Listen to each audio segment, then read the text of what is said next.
Next, we'll finish today and go to international trade.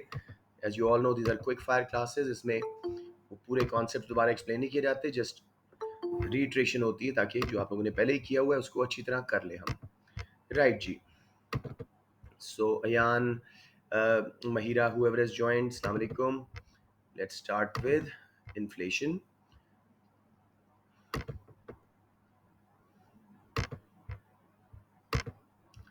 ये आधा chapter हमने कल कर लिया था. अब्दुल्ला बाबर, मैं आपको अपने यूट्यूब चैनल का लिंक भेज दूंगा और जो वीडियोस आपसे मिस हो गई हैं बहुत उसमें पोस्टेड है. 3 साल के पेपर हुए हैं, अब पूरी पावर रिवीजन सेट लगा हुआ है, so you can watch them all. Right जी. So we are on. ये भी करना है, सॉरी मैं ज़रा आगे चला गया हूँ, यहाँ पे थे हम लोग. यस, डिमांड फॉर इन्फ्लेशन तक. टॉपिक है जी इंटरप्रेटिंग इन्फ्लेशन फ्रॉम ग्राफ्स. ये बच्चे इसमें बहुत गलती करते हैं, सो इसको हम ज़रा अच्छी तरह देखते हैं. अब देखो, इस ग्राफ में पहले हमेशा लेबल्स देखा करो बेटे. वाई एक्सिस पे है परसेंटेज इन्फ्लेशन रेट, कि किस स्पीड से महंगाई बढ़ रही है, और एक्स एक्सिस पे है ईयर्स, टाइम लिखा हुआ है. 2009 से लेके 2017 तक का टाइम फ्रेम है. एक बार मैं एक बच्चे को एंटर कर लूं, फिर वापस आते हैं ग्राफ पे. राइट, तो अब देखें 2009 से स्टार्ट हो रहा है, 2017 तक ये ग्राफ जा रहा है. टाइम एक्स एक्सिस पे है, percentage inflation rate y axis पे है. पहले 3 साल 2009 से 12 तक 4.44% इन्फ्लेशन हुई है. अब यहाँ पे दो बातें समझिएगा. इट डज नॉट मीन कि प्राइस लेवल स्टेबल रहा है, प्राइसेस सेम रही हैं, नहीं. प्राइसेस हर साल 4% बढ़ रही हैं. एवरीबडी क्लियर ऑन दैट या कोई कंफ्यूजन? मतलब अगर ये, हाँ, अगर ये गुड 100 रुपीज की थी 2009 में, तो 10 में 4% इन्फ्लेशन हुई, 100 का 4% 104 पे चली गई. 11 में 104 का 4% 109 समथिंग पे चली गई. फिर 12 में 109 का 4%, ये कोई 114 तक चली जाएगी. तो अगर वो आपको एमसीक्यू में दो बातें मैं आपसे कह रहा हूँ. एक वो आपको कहता है कि जी every year inflation rose by let's say 2%, तो उसका करेक्ट ऑप्शन ये नहीं होगी कि inflation rose in 4 years by 8%. No, it rose by more than 8%. पहले साल 2%, 102 पे पहुंच गया इंडेक्स नंबर. फिर उसको 2% और किया है, वो 102 का 2% इज ग्रेटर देन 2. फिर 104 का 2%, तो वो ज़्यादा 110 11 पे इंडेक्स नंबर जाएगा, तो 8% से ज़्यादा महंगाई आएगी. साथ आप लोगों के एमसीक्यू एक गलत किया अक्सर बच्चों ने, डिफ्लेशन वाला इंक्लूडिंग यू, लिखा हुआ था 4 साल 2% प्राइसेस गिरी हैं, तो बच्चों ने लिख दिया प्राइस लेवल फेल बाय 8%. ये that was like price level fell by more less than 8%. समझ रहे हो? इन्फ्लेशन के केस में मोर देन 8% और डिफ्लेशन के केस में लेस देन 8%. इन्फ्लेशन के केस में मोर देन, सही हो गया जी? यस, कोई बात नहीं, कोई बात नहीं, इसे सीखने के लिए होता है. राइट, जरा माइक्स बंद कर लें. Let's see. पहले 4 साल 10 11 12 3 साल 4% महंगाई आई. फिर 12 से बाद में 13 में कोई 7% महंगाई आई है. 14 में बहुत ज़्यादा, कोई 12% इन्फ्लेशन रेट बढ़ा है, महंगाई तेज़ी से बढ़ी है. फिर डिसइन्फ्लेशन स्टार्ट हुई है. इसमें मेन चीज़ ये समझो कि इस ग्राफ का नीचे आना डज नॉट मीन डिफ्लेशन. इसका मतलब ये नहीं है कि चीज़ें सस्ती हो रही हैं, प्राइस लेवल गिर रहा है, कंज्यूमर प्राइस इंडेक्स गिर रही है. नहीं, बढ़ रही है एट अ स्लोअर रेट. मसलन 14 में 12%, 15 में कोई अगेन 5% है, तो 5% महंगाई एड ऑन हुई है. 16 में अगर मैं गैस लगाऊं तो अराउंड 2%, 2% और महंगाई हुई है. जब तक ये ग्राफ जीरो से नीचे ना जाए, डिफ्लेशन नहीं हुई. यही मेन चीज समझने वाली है. Everybody clear on that? Yes sir. Okay, अब मैं जल्दी से कुछ क्वेश्चंस खुद ही आंसर कर दूंगा. पहला तो सिंपल है, क्वेश्चन देख लो नीचे. Number 1, which year inflation rate was highest? मैंने यहाँ 15 लिखा हुआ, इट्स 14. अगर मैं गौर से ग्राफ में देखूं तो 14 जब हाईएस्ट हम्प था. Which year deflation started? 2016 के एंड में स्टार्ट हुई है, तो उससे पहले डिसइन्फ्लेशन थी. 15 16 में स्टार्ट में डिसइन्फ्लेशन थी, यानी स्लो महंगाई बढ़ रही थी. बाद में 16 के एंड पे डिफ्लेशन स्टार्ट हुई है. When was the price level या price of the goods highest? End वाले ईयर में 2016 में. समझ रहे हो, उससे पहले डिफ्लेशन नहीं आई। और वो कहे सबसे सस्ती ये गुड कब थी, तो पहले साल में 2009 में 2009 में।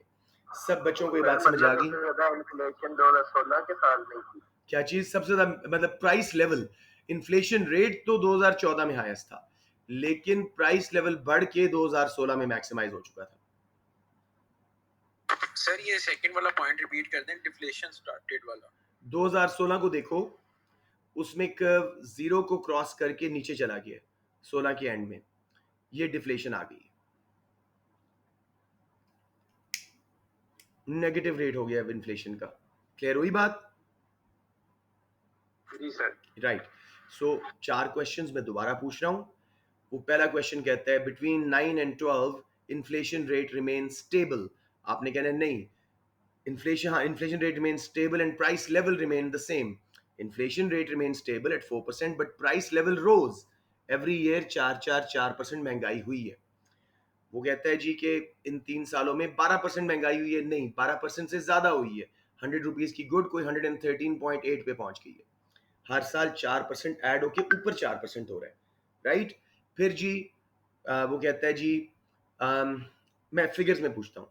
वो कहता है inflation rate fell from 8% to 4%। इसका क्या मतलब है? इसका ऑप्शन चूज करना है, प्राइस लेवल रोज स्लोअर। महंगाई हुई है लेकिन स्लोअर महंगाई हो रही है। अलबत्ता डिफ्लेशन कहाँ हो रही है? जब वो कर्व नीचे आ चुका है जीरो से। ये सारे पॉइंट समझ आ गए हैं, तो शैल आई मूव ऑन?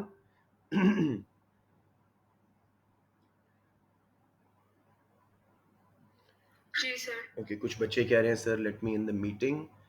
आप लोग देख लिया करो, अगर कोई क्यू लगा हो तो मुझे बता। बहुत सारे बच्चे थे, so sorry. Sorry Mariam, Waleed and all the kids who were waiting.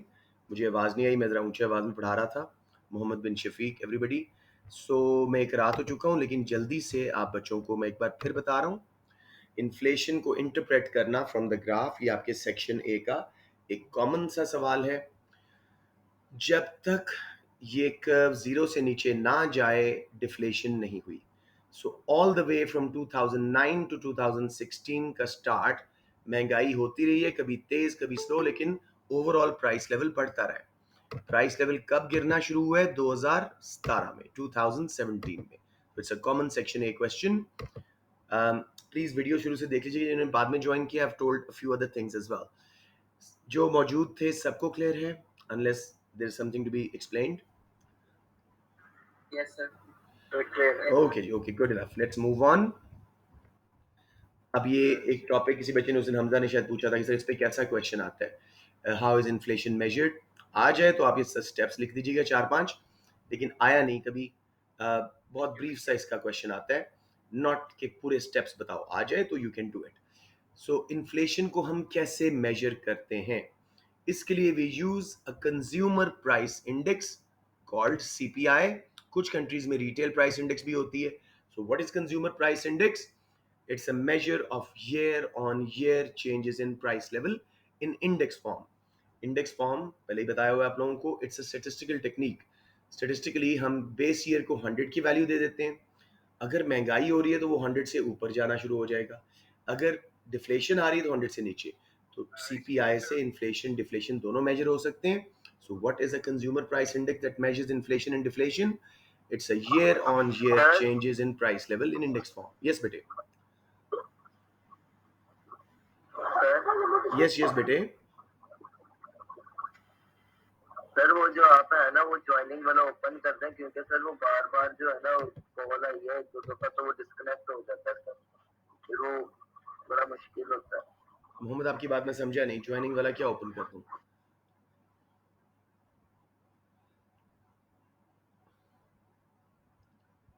Mohammad जल्दी बताओ बेटे।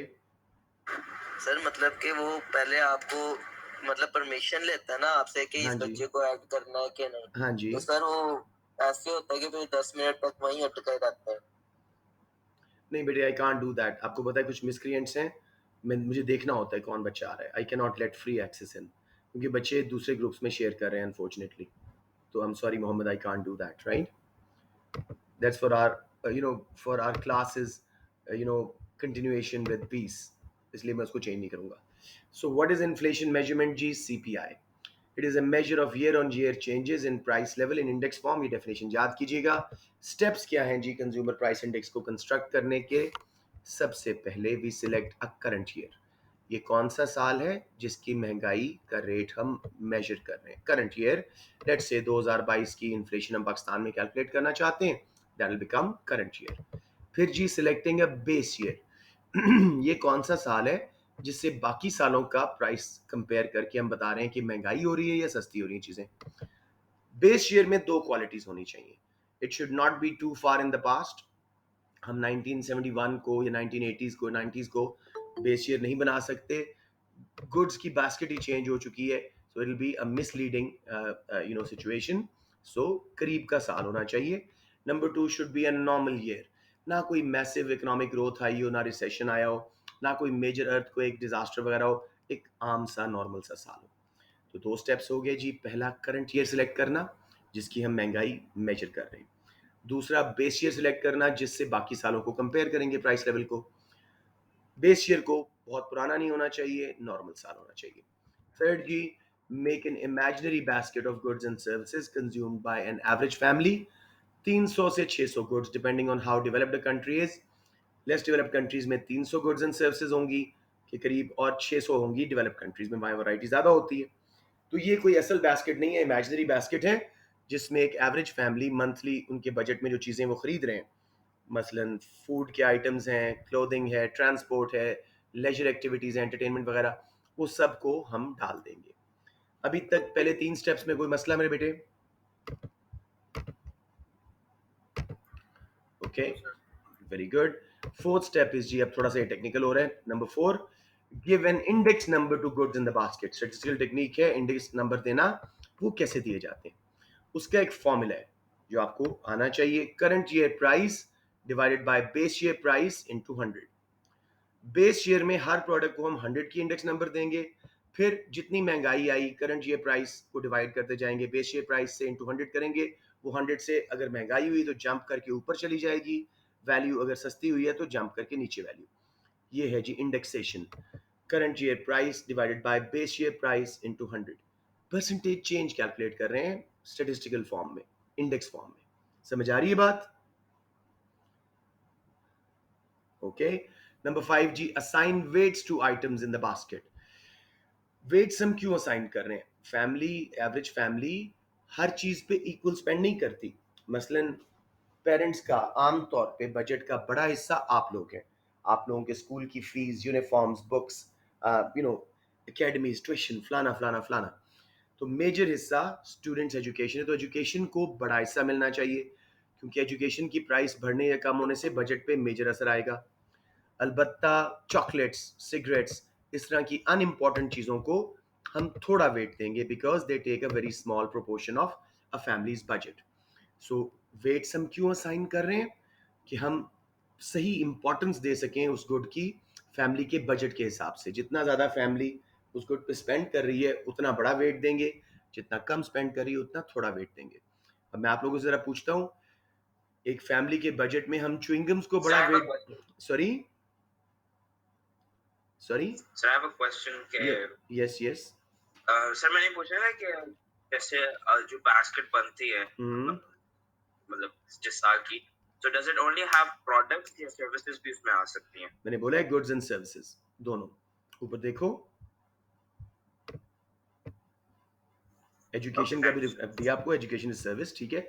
अच्छा वसवी आप ही बताओ, एक Pakistani family, average family chewing gum पे ज्यादा पैसा लगाती है या बच्चों की एजुकेशन पे? बच्चों की एजुकेशन पे सर। तो ज्यादा बड़ा वेट किसको देना चाहिए? एजुकेशन। परफेक्ट। क्योंकि एजुकेशन महंगी हो तो लोग सड़कों पे आ जाते हैं, इतना वो बजट अपसेट होते हैं लोगों के। इन्फ्लेशन सही हम रिफ्लेक्ट कर रहे हैं कि लोगों की फैमिलीज पे क्या असर कर रही है। Next thing, developed countries, let's say Mahira, developed countries में ज्यादा वेटेज किस तरह की गुड्स पे होगा, लग्जरीज पे या नेसेसिटीज पे?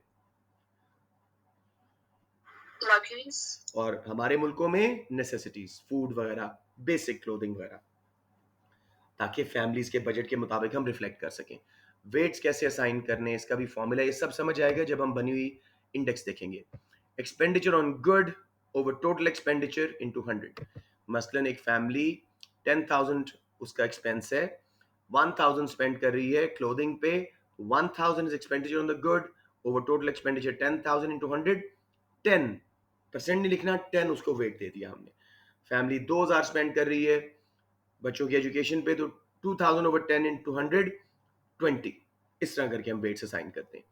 उसके बाद स्टेप नंबर 6। Sure sure. देखो आपके पास बेटे 100 रुपए है, उसका 30 रुपीज आप स्पेंड करते हो लेट्स से किसी ड्रिंक के ऊपर, लेट्स से माइलो खरीदते हो 30 रुपीज का। माइलो आपके बजट का कितना वेट ले रहा है? 30%, तो 30 हमने उसको वेट दे दिया। अगर आप किसी चीज पे 10 रुपए स्पेंड करते हो 100 में से, तो उसको हमने 10 का वेट दे दिया परसेंटेज के हिसाब से। Got it now? I need to know you understood it. I think you said yes. चलें मेक, हाँ sorry, like I said in the start of the class, आज तक इस पे पूरी इंडेक्स बनाने का क्वेश्चन नहीं आया। मैक्सिमम जो सेक्शन ए में आता है CPI 2 माइनस CPI 1 वाला फॉर्मूला लगा के इन्फ्लेशन कैलकुलेट कर दो, दैट इज इट। या फिर एक साल पेपर आया तो उसने कहा था कि how is inflation measured and explain how rise in inflation affects an economy. तो वो पहला पार्ट 2 मार्क्स का, inflation is measured through consumer price index which is the year on year change in prices in a country in index form. ये 2 marks थे, बाकी 6 inflation के effects पे थे। तो कभी भी इस पे पूरा क्वेश्चन नहीं आया, right? But it's an easy topic, इतना मुश्किल नहीं है। नंबर 6 इज जी मेक अ वेटेड इंडेक्स। जो हमने वेट्स असाइन किए हैं गुड्स को और इंडेक्स नंबर ऊपर बनाए थे current year price over base year price into 100 करके, उनको आपस में मल्टीप्लाई करो, अब वो बन गई वेटेड इंडेक्स। अब मेरे बेटे हमने वेटेड इंडेक्स बना के उसके बाद मल्टीप्लाई किया वेट्स को इंडेक्स नंबर में, तो वेटेड इंडेक्स बन गई। इन्फ्लेशन कैलकुलेट करने के लिए हमें पहले CPI निकालना पड़ता है, उसका फॉर्मूला है सिग्मा वेटेड इंडेक्स, यानी total weighted index divided by sigma weights, total weights. उसके बाद बन गया CPI। आपको ये वाला फॉर्मूला याद करना है, सेक्शन ए में इस पे क्वेश्चन आता है।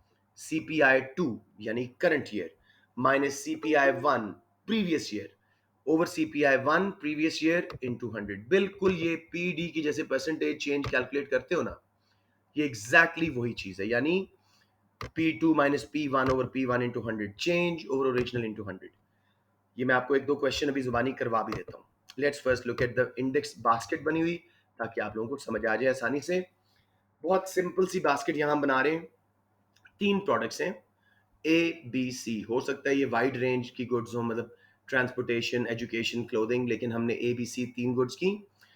बेस ईयर में प्राइस थी, ये डेटा दिया उन्हें, $5, ए की थी 4B की और 5C की। करंट ईयर में प्राइस बढ़ के 6, 5 एंड 4 पे चली गई है, C की कम हुई है, बाकी दोनों की बढ़ी है। अब इंडेक्स नंबर हमने कैसे असाइन किया? करंट ईयर प्राइस पहले ए की देखो, 6 divided by base year price 5 into 100, ये हमने खुद कैलकुलेट करके 120, यानी ये गुड 20% महंगी हो गई है। इसी तरह बी 4 से 5 पे गई थी, current year price 5 over base year price 4 into 100, 125 पे चली गई। सी सस्ती हुई थी, 4 ओवर 5 इंटू 100, 80 हो जाएगा इंडेक्स नंबर। समझ आया इंडेक्स नंबर कैसे असाइन हो रहे हैं? Anyone, any problem?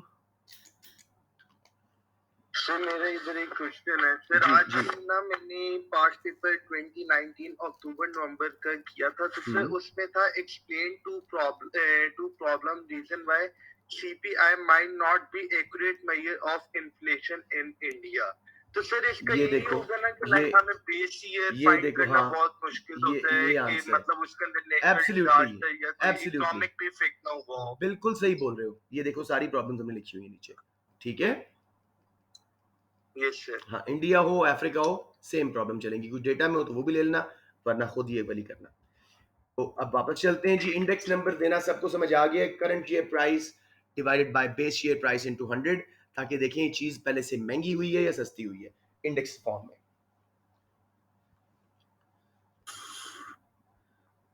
Hope it is clear, लेकिन चलें आगे मूव करते हैं, बाद में बात करते हैं। एक्सपेंडिचर गिवन होगा 4,000 ए पे गुड पे स्पेंड हो रहा था, 3,000 बी पे और 3 ही सी पे। टोटल एक्सपेंडिचर फैमिली $10,000 कर रही थी। वेट्स कैसे असाइन होंगे, इसका फॉर्मूला है जी expenditure on the good over total expenditure into 100। तो एक गुड के ऊपर हम 4000 स्पेंड कर रहे थे, टोटल एक्सपेंडिचर हमारा था 10,000, इंटू 100 किया तो 40 इसका वेट हो गया। इसी तरह 3000 ओवर 10,000 इंटू 100, 30 बी का और 30 ही सी का।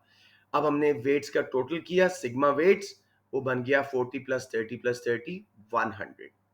आखिरी स्टेप वेटेड इंडेक्स मेजर किया हमने, वेट्स को इंडेक्स नंबर मल्टीप्लाई करके। ए का इंडेक्स नंबर था 120, वेट हमने असाइन किया था 40 बजट के मुताबिक, जितना फैमिली उस पर स्पेंड कर रही थी उसके हिसाब से ज़्यादा वेट दिया था।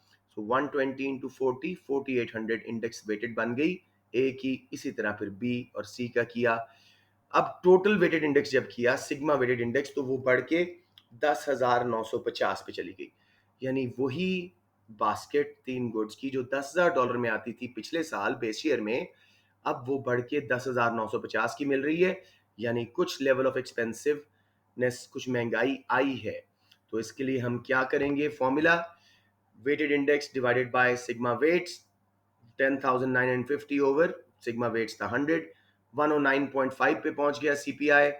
इसमें या तो वो फॉर्मूला यूज करो ऊपर वाला, CPI 2 minus CPI 1 over CPI 1 into 100, यानी 109.5 माइनस 100 ओवर 100 था नीचे CPI 1 इंटू 100 जब किया तो 9.5% महंगाई आ गई। बच्चों समझ आया कि नहीं? सर खाली CPI 2 माइनस CPI 1 नहीं होता फॉर्मूला?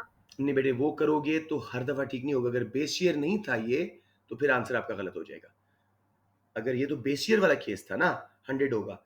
अगर ये 103 से 106 9.5 पे गई थी तो महंगाई 6.5% नहीं है, थोड़ी है। फॉलो कर रहे हो मेरी बात? आपको फॉर्मूला यूज करना है, माइनस नहीं करना। Let me give you an example, यहां देखते हैं। सर तो हर सिचुएशन में ये नहीं यूज करना चाहिए? आपने यही फॉर्मूला यूज करना है, CPI 2 minus CPI 1 over CPI 1 into 100। Follow कर रहे हो? माइनस नहीं करना, आपने पूरा ये फॉर्मूला यूज करना है। मैं एक बार फिर आपके सामने फॉर्मूला लिख रहा हूँ, CPI 2 माइनस CPI 1। अब इसमें याद रखना ये ब्रैकेट है और मैथ में ब्रैकेट पहले सॉल्व होती है, ओवर CPI 1 इंटू 100। अब मैं आपको सम दे रहा हूँ, let's see. While I am doing it आप लोग खुद सॉल्व करें, मैं कैलकुलेट नहीं करूंगा, आप लोगों से करवाना चाह रहा हूँ। 2014 में वो कहता है जी हमारी 173 पे था इंडेक्स नंबर, और 2015 में वो बढ़ के चला गया 198 पे। कोई बच्चा कैलकुलेट करें, आप सब करें, फॉर्मूला यूज करें। CPI 2 कौन सा है? करंट ईयर, यानी जिसका हम मेजर कर रहे हैं 2015, और CPI 1 बेस ईयर या प्रीवियस ईयर 2014। कैलकुलेट करें, चेंज ओवर ओरिजिनल, यानी CPI 2 minus CPI 1 over CPI 1 into 100। मुझे बताएं कितनी महंगाई आई है? 14.45। मैं देख लूं, एक बार चेक कर लूं। You sound just Yes, about sir. just about right. It sounds just about right. I'm just trying to confirm. 25 change है divided by 173 into 100. Yes जी, 14.45। सबका ये आंसर आ गया है? सबको क्लियर हो गया है? अब आपने आंसर क्या लिखना है? बच्चे गलती ये करते हैं, 14.45 लिखा और समझा मेरा मार्क आ गया। नहीं, 14.45% राइज इन इन्फ्लेशन या प्राइस लेवल। ये आपके 2 मार्क्स तब मिलेंगे, वरना शायद वो आपको 1 दे दे या शायद कुछ भी ना दे, सब सही करने के बावजूद। फॉर्मूला दिखाना, वर्किंग शो करना जरूरी नहीं है, नो नीड। कर दो, अच्छी बात है, ये वो आपसे एक्सपेक्ट कर रहे हैं बस। 14.45% राइज इन प्राइस लेवल या राइज इन इन्फ्लेशन। समझ आ गया बच्चों? कोई कंफ्यूजन? अच्छा, अब उम्मे और दूसरे बच्चे जिन्होंने पहले बताया वो नहीं बताएंगे। 2016 में इंडेक्स नंबर पहुंच गया जी 179 पे, कम हो गया। अब कोई और बच्चे मुझे सेम फॉर्मूला यूज करके बताइएगा कि व्हाट इज द सिचुएशन। 2016 में क्या रेट है इन्फ्लेशन का या डिफ्लेशन का? समझाइए मुझे, बताइए। होगा reduction in sir, 9.59 reduction in price percent fall in price level, बिल्कुल ठीक है। -9.59 भी कर सकते हो, -9.59% फॉल इन प्राइस लेवल। सब बच्चों को समझ आ गया, ये बहुत इजी होता है। प्लीज अपने 2 मार्क्स मिस ना कीजिएगा, इजी सा क्वेश्चन है। फॉर्मूला आना चाहिए, CPI 2 यानी करंट ईयर माइनस CPI 1 यानी प्रीवियस ईयर ओवर CPI 1 यानी previous year into 100। Simply percentage change calculate कर रहे हो। मसलन मैं आपको आसान फिगर दे रहा हूं, 100 से 110 तक ये इंडेक्स नंबर कितना चेंज है, 10 over original into 100, that's it. 10% महंगाई, समझ रहे हो? That is all. आसान तरीन टॉपिक है। बच्चे 2 मार्क्स अपने मिस कर जाते हैं और एक एक मार्क्स से ग्रेड नीचे आता है, A से B पे आए, फिर ऐसी एक और गलती की C पे आ गए, सर पेपर तो बड़ा अच्छा किया था, पता नहीं क्या हुआ। ये होता है। मुझे बताएं कोई कंफ्यूजन यहाँ पे?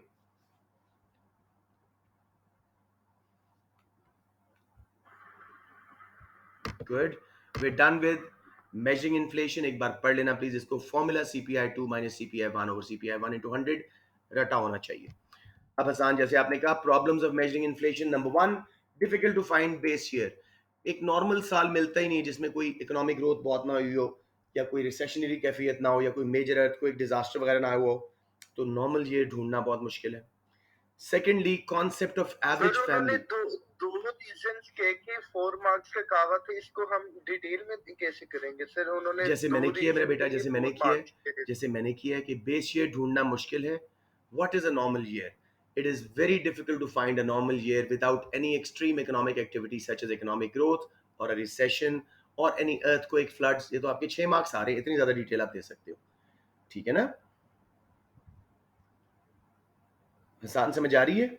1 mark difficult to find base year, 1 mark.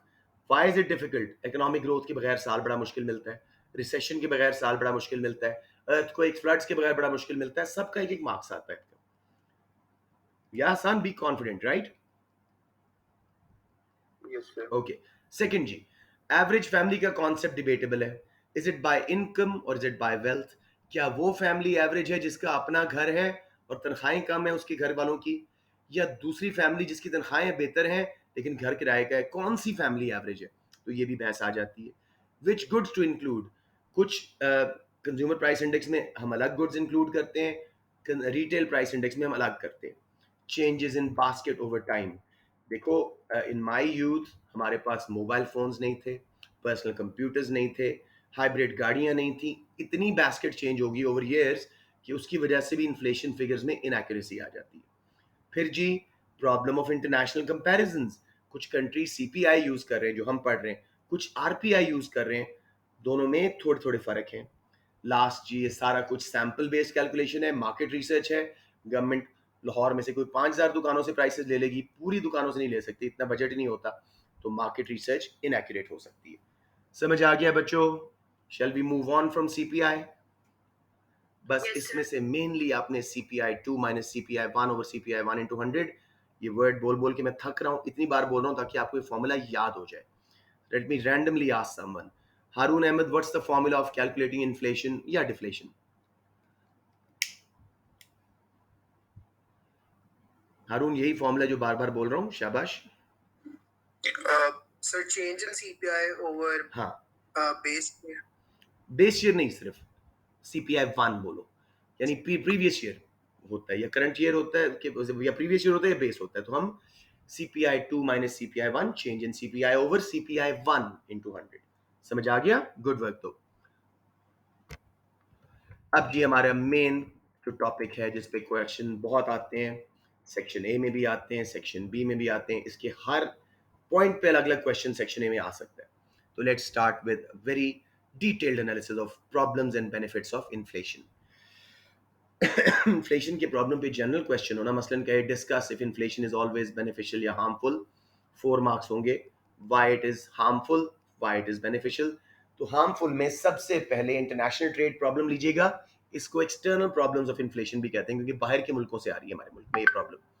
और इसके अंदर मुझे लगता है शायद कोई बच्चा है, नहीं शायद मैसेज है, फॉरगेट इट, राइट। तो 4 मार्क्स अकेले इसके हैं, जो ऊपर वाला पैराग्राफ ये 2 लिखे हुए हैं। अभी इसको तसल्ली से साथ साथ पढ़ते हैं। If inflation rate is higher in the country, हमारा जो होम कंट्री है वहाँ इन्फ्लेशन रेट ज़्यादा है compared with its trading partner countries, जिन कंट्री के साथ वो एक्सपोर्ट्स इंपोर्ट्स करता था, ट्रेड करता था, export prices will become expensive, demand for exports will fall. ठीक है जी, अगर हमारे मुल्क में इन्फ्लेशन रेट ज्यादा है दूसरे ट्रेडिंग पार्टनर कंट्रीज से, हमारी एक्सपोर्ट जो हम बाहर बेच रहे हैं, वसफी आपको यहाँ कंफ्यूजन है एक्सपोर्ट्स इंपोर्ट्स में, समझ लो जो हम एक्सपोर्ट कर रहे हैं वो चीजें बाहर वालों को महंगी लगेंगी, ठीक है, उनकी डिमांड गिरेगी। इंपोर्ट प्राइसेस हमें सस्ती लगेंगी, हमारे मुल्क में महंगाई है, बाहर तो नहीं है ना, इंपोर्ट्स की डिमांड बढ़ेगी, इससे एक्स माइनस एम वाला हिस्सा एग्रीगेट डिमांड का, उसमें करंट अकाउंट में डेफिसिट आ जाएगा। अगर डिमांड दोनों गुड्स की इलास्टिक थी एक्सपोर्ट्स इंपोर्ट्स की, उसका आप आगे भी कर सकते हो, इससे अनएम्प्लॉयमेंट आएगी, एग्रीगेट डिमांड गिरेगी, जीडीपी गिरेगा, रिसेशन आ सकता है। करेंसी हमारी डेप्रीशिएट होगी, क्यों? बिकॉज एक्सपोर्ट्स की डिमांड कम थी तो करेंसी की डिमांड कम थी। करेंसी को एक प्रोडक्ट समझा करो, इंपोर्ट ज्यादा खरीद रहे थे तो करेंसी सप्लाई ज्यादा करनी पड़ रही थी बाहर, तो डिमांड गिरने से, सप्लाई बढ़ने से करेंसी डेप्रीशिएट हुई, उससे इंपोर्टेड रॉ मटेरियल्स महंगे हुए, कॉस्ट पुश इन्फ्लेशन आ गई। तो पहले वाले में ही आपको 4 मार्क्स हंस के दे देगा CI examiner. So whenever the question is about benefits and problems of inflation, external consequences, external problems को पहले लीजिएगा before going to domestic problems. किसी को यहां प्रॉब्लम है तो मुझे बता दें।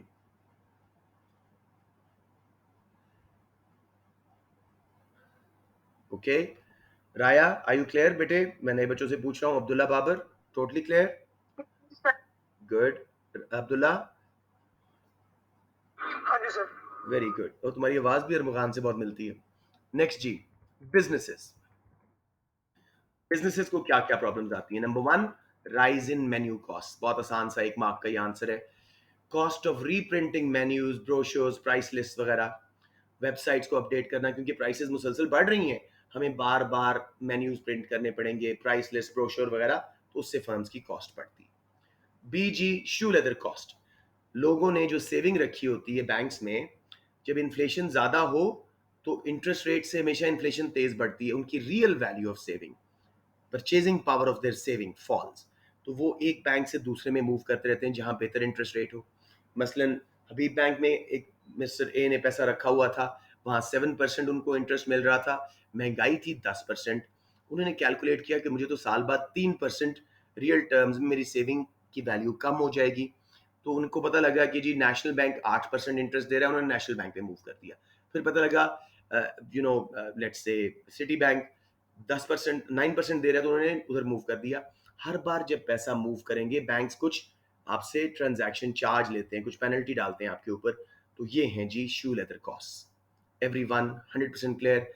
इन दोनों का 1-1 मार्क आपको मिलता है। So they are not my favourite because छोटे पॉइंट्स हैं, लेकिन लिख देना। फिर बिजनेसेस में स्टार्ट होर्डिंग। होर्ड क्यों करते हैं? चीजें महंगी हो रही हैं तो वो रोक देते हैं, अपनी सेल जरा कम कर देते हैं ताकि महंगा करके बेचें, प्रॉफिट बढ़ाएं, उससे शॉर्टेजेस क्रिएट होती हैं। अब ये अच्छा पॉइंट है, ग्रुप्स एंड इंडिविजुअल्स पे इफेक्ट इन्फ्लेशन के बुरे वाले। Individuals on fixed incomes lose the real value या purchasing power of their money, ये जरा समझो, and they become poorer in real terms, money terms में, नॉमिनल टर्म्स में उनकी इनकम वही है, लेट्स से $50,000, $50,000 एक बंदे को मंथली पेंशन मिल रही थी, लेकिन महंगाई की वजह से हर अगले महीने वो कम कम कम चीजें खरीद सकेगा, उसकी रियल इनकम गिर जाएगी। मसलन पेंशनर्स, अनएम्प्लॉयड रिसीविंग बेनिफिट्स, जिनकी फिक्स्ड इनकम्स हैं, सेवर्स इवन, उनको मसला होता है बिकॉज उनकी इनकम फिक्स्ड है और महंगाई की वजह से उनकी real value of income, purchasing power गिर रही है, तो इन रियल टर्म्स परचेजिंग पावर के हिसाब से वो गरीब से गरीब होते जा रहे हैं। जबकि मुकाबलतन those owning property, assets, shares, gold, etc. will benefit from rise in value of their assets during inflation. महंगाई से ज्यादा स्पीड से प्रॉपर्टी की, गोल्ड की, एसेट्स की वैल्यू बढ़ती है। Hence, rich become richer, poor become poorer in real terms, and income gaps widen. ये भी अकेला 3 मार्क्स का पॉइंट है। किसी बच्चे को यहां प्रॉब्लम आ रहा हो तो प्लीज पूछ लें। मैं रियल वैल्यू, रियल टर्म्स को बहुत बार बार रिट्रेट कर रहा हूं। It is the purchasing power, the actual value of money, not the face value. मतलब मेरे पास 5,000 रुपए अगर 1990 में सोचूं तो I would have been really happy कि मुझे 5,000 मिल गया, खजाना था। आज 5,000 रुपए एक दिन नहीं गुजरता उससे। तो ये है रियल वैल्यू ऑफ मनी। महंगाई रियल वैल्यू ऑफ मनी को नीचे लाती है। तो जिनकी फिक्स्ड इनकम्स हैं वो गरीब से गरीब होते गए परचेजिंग पावर के हिसाब से, जिनके पास एसेट शेयर्स गोल्ड थे वो अमीर से अमीर होते गए, अमीर और गरीब में गैप्स बढ़ गए। सबको क्लियर है मेरे बच्चों? बता दो। Yes sir. ओके, इफेक्ट, हाँ जी हाँ जी।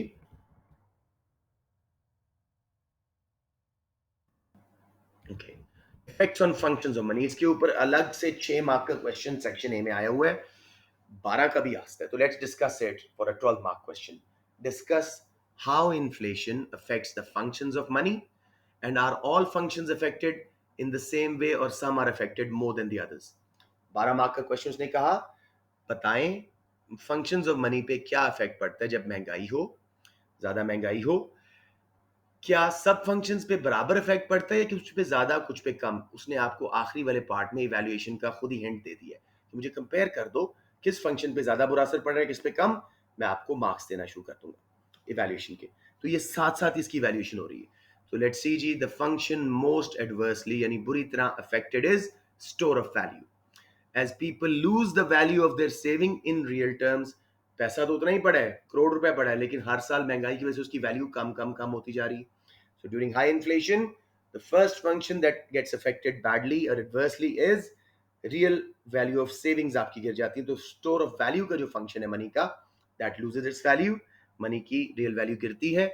People lose confidence in money and may switch to gold or other currencies for saving। ये खेला आपका 2 मार्क्स का अच्छा डिस्कशन विद वैल्यूएशन होगी।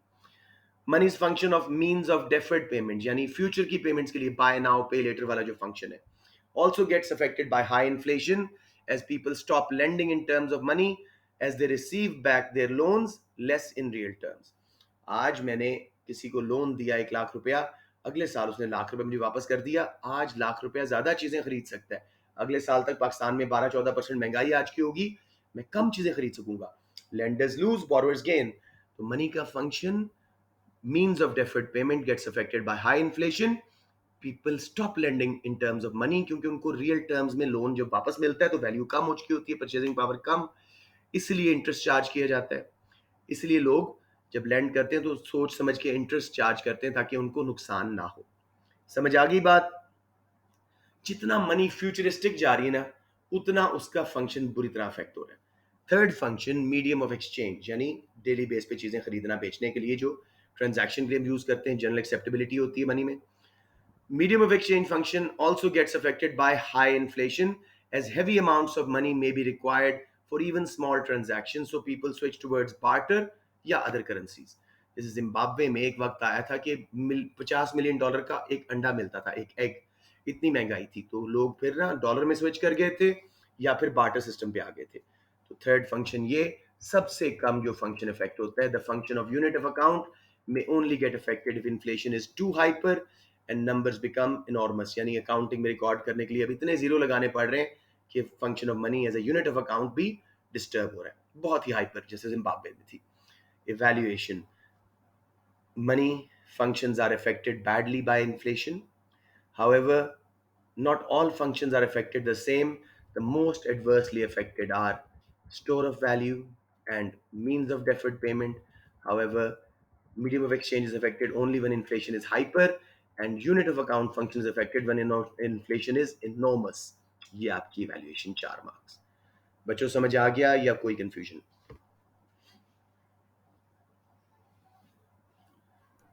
ओके, बेनिफिट्स ऑफ इन्फ्लेशन, हर बुरी चीज के कुछ फायदे भी हैं। इन्फ्लेशन खुद बुरी नहीं है, उसका रेट बुरा है, उसका कॉज बुरा है। सो बेनिफिट्स ऑफ इन्फ्लेशन क्या है जी?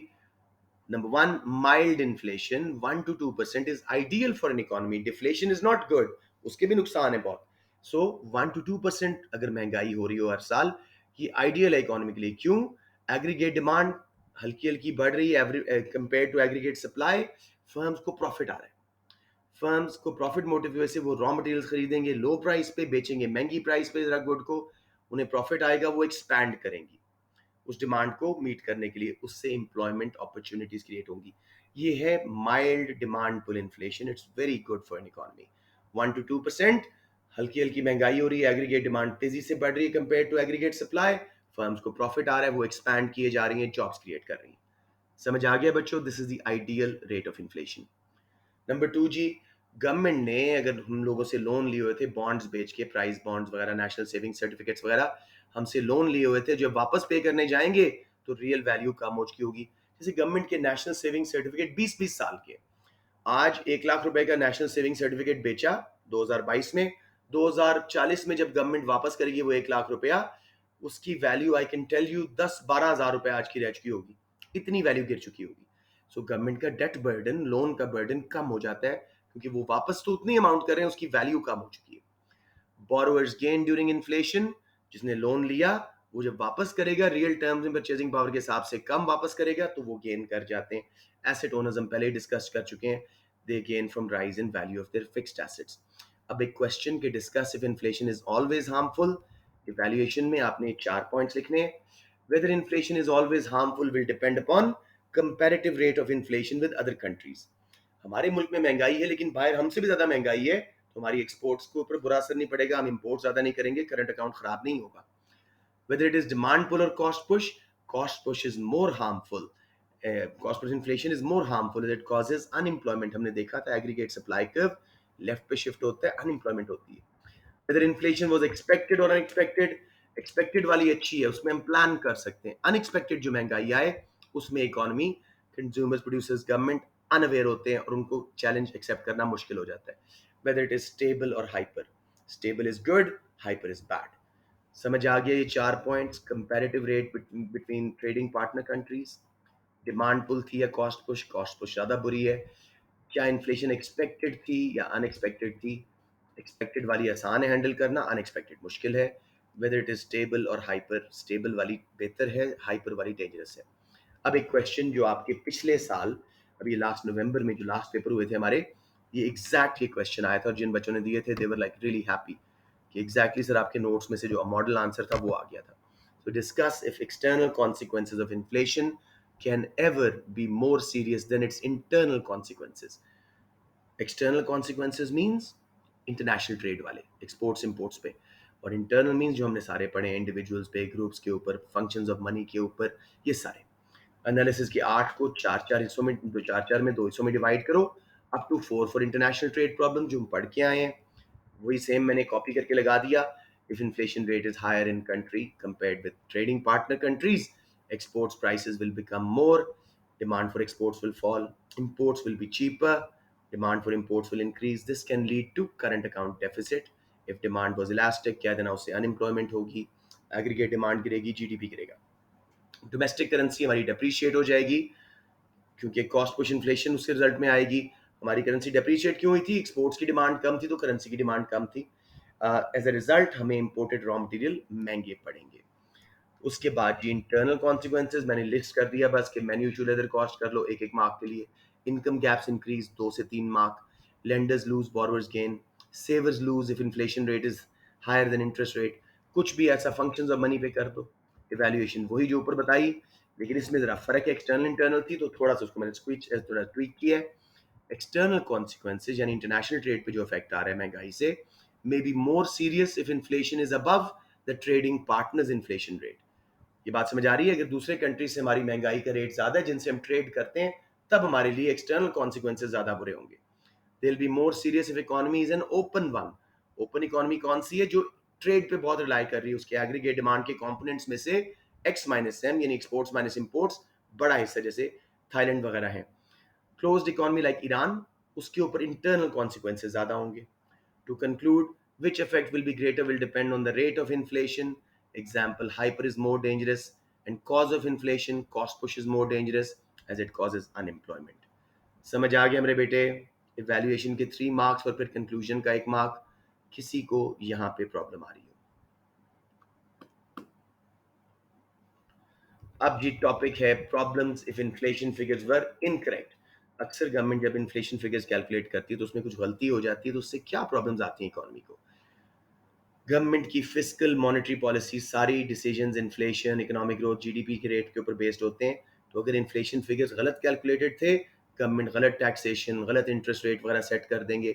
एक बार बता दूं, आगे पढ़ना है, लेकिन fiscal policy is government's budget, यानी taxes, specially direct taxes, revenue है गवर्नमेंट का, और स्पेंडिंग गवर्नमेंट जो करती है उसके डिसीजंस। मॉनेटरी पॉलिसी है इंटरेस्ट रेट्स, मनी सप्लाई के डिसीजंस, एक्सचेंज रेट चेंज करना to achieve macro economic objectives, तो गवर्नमेंट की सारी पॉलिसी ही गलत हो जाएगी। ट्रेड यूनियंस जो वर्कर्स के ग्रुप्स, वो निगोशिएट करते हैं wages on the behalf of inflation rates. देखिए इतनी महंगाई है, हमारी वेज इतनी बढ़ा दो कम से कम। अगर उनको पता लगे बाद में कि जी महंगाई ज़्यादा थी और हमें थोड़ी बताई गई, वो दोबारा स्ट्राइक्स वगैरह करेंगे, प्रोडक्शन में रुकावट आएगी, इकोनॉमी को नुकसान होगा। लेंडर्स एंड बोरोवर्स अपने आप को गलत कॉन्ट्रैक्ट्स में फिक्स्ड पाएंगे, सही अमाउंट ऑफ इंटरेस्ट चार्ज नहीं कर सकेंगे, नुकसान किसी ना किसी को होगा, या लेंडर को या बोरोवर को।